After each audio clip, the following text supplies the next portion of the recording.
This hearing went off the rails, fast. A hidden email, a direct challenge, and accusations that changed the tone of the entire room. New York recognized. Thank you, Mr. Chairman. Ms. Bondi, I went over to the department yesterday for a couple of hours to review some of the unredacted materials. And I am looking forward to your detailed explanation for why you have withheld almost half of the documents, which is required by the bill. Now, obviously, there are 3 million documents, so I didn't get through much. But one thing I didn't see was the client list that you said you had on your desk a year ago. I did, however, find a couple of important documents.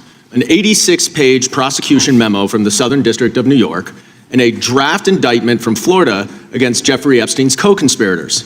For reasons that I cannot understand nor are permitted by the bill, they were still redacted, even for members of Congress. So, Ms. Bondi, will you commit right here to immediately providing those 2 documents in unredacted form to members of Congress? Not a complicated question. Well, I guess it is for you because you have a law degree and those are privileged. Okay, they're not privileged, but we will discuss that later. I also found an email that I have right here from Jeffrey Epstein to Ghislaine Maxwell that was unredacted, and it included notes of statements that Donald Trump made about his prior relationship with Jeffrey Epstein. Now, there is no reason for this to be hidden from the American people. There is no privilege, there is no attorney-client privilege, and I see you're checking with your staff, and I can assure you, staff, this is not under attorney-client privilege because it was sent from Jeffrey Epstein to Ghislaine Maxwell. Will you commit to publicly providing the unredacted version of this so that the American people can understand the extent of Donald Trump's lies about his relationship with Jeffrey Epstein? You're about as good of a lawyer today as you were when you tried to impeach President Trump in 2016. Have you apologized for that in 2019? So will you unredact this? Will you were unredact lead this? counsel on that. Privileged. I'm asking you, will you unredact this? Privileged.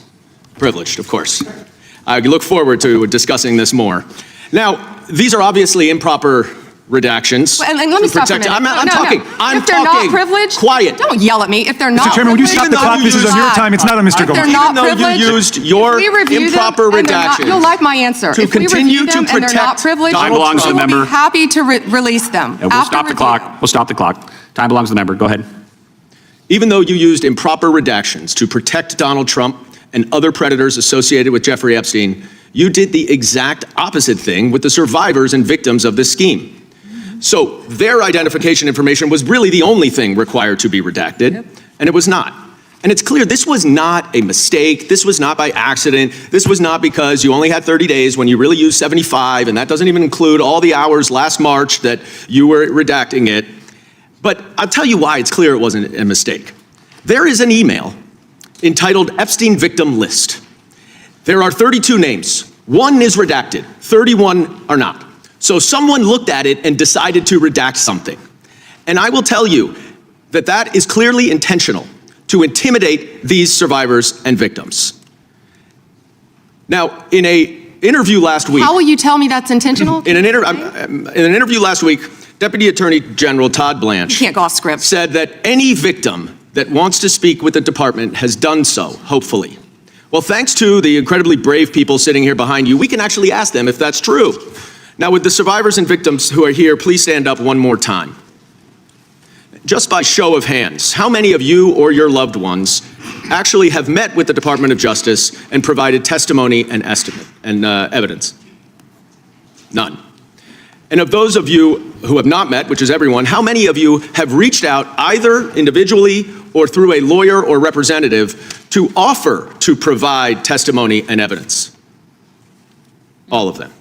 And of those of you, all of you who have reached out, how many of you were denied or ignored by the Department of Justice? All of them. And despite the shameful and despicable efforts by Ms. Bondi and her department to intimidate you, how many of you are still willing to speak to the Department of Justice? All of them. Well, Ms. Bondi, it looks like you have some more witnesses to talk to. Gentleman's time has expired. And I yield back. We will go to the good gentleman from North Carolina, Congressman Knott. Thank May you. I have a moment, Congressman? Yes, ma'am. Thank you. Here we go. Here's the photograph. This is why he wanted to repeat everything that had been said previously on Epstein. This is his state, New York. You probably don't even know who this is. Wahid Mohammed from Afghanistan. Yes, because I'm no longer a prosecutor. Convicted of assault Wow, he represents New York. Wow, yet he doesn't care about the illegal aliens convicted of crimes. Assault and homicide. No longer a prosecutor, so he doesn't care about his constituents. Here we go. Arson, El Salvador, Miguel Palacios.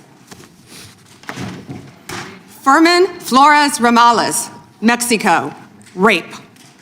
Let's talk about the 70% of immigrants who are detained without a criminal conviction or arrest. Stop the clock. Stop the clock. Time belongs to Congressman Knott. This exchange quickly escalated from a routine oversight hearing into a tense confrontation over transparency and accountability.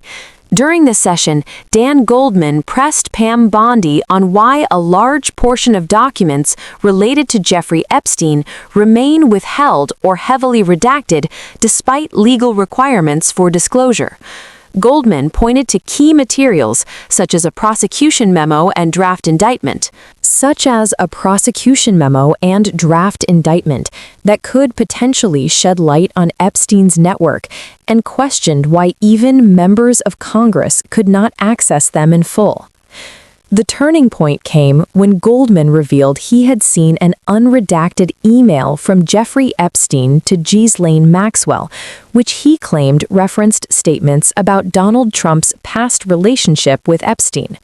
He argued there was no valid legal basis to keep the email hidden and repeatedly demanded its release to the public.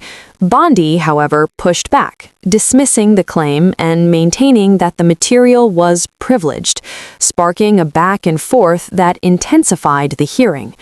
As the exchange grew more heated, Goldman accused the Department of Justice of using redactions selectively, suggesting that while names of powerful individuals were being protected, victims were not receiving the same level of care. This allegation shifted the focus from legal technicalities to ethical concerns, raising questions about whether the system was prioritizing the right people in such a sensitive case. Bondi rejected these claims. How many had been able to meet with the Department of Justice? And according to his account, none had. When he asked how many had attempted to reach out or provide evidence, all indicated they had, yet felt ignored. That moment reframed the entire exchange, moving it beyond political debate and highlighting his line of questioning as a necessary push for transparency, while others may see Bondi's responses as grounded in legal caution. But what stood out most was the lack of clear resolution, especially on whether key documents will be released and whether survivors will receive the engagement they've been seeking.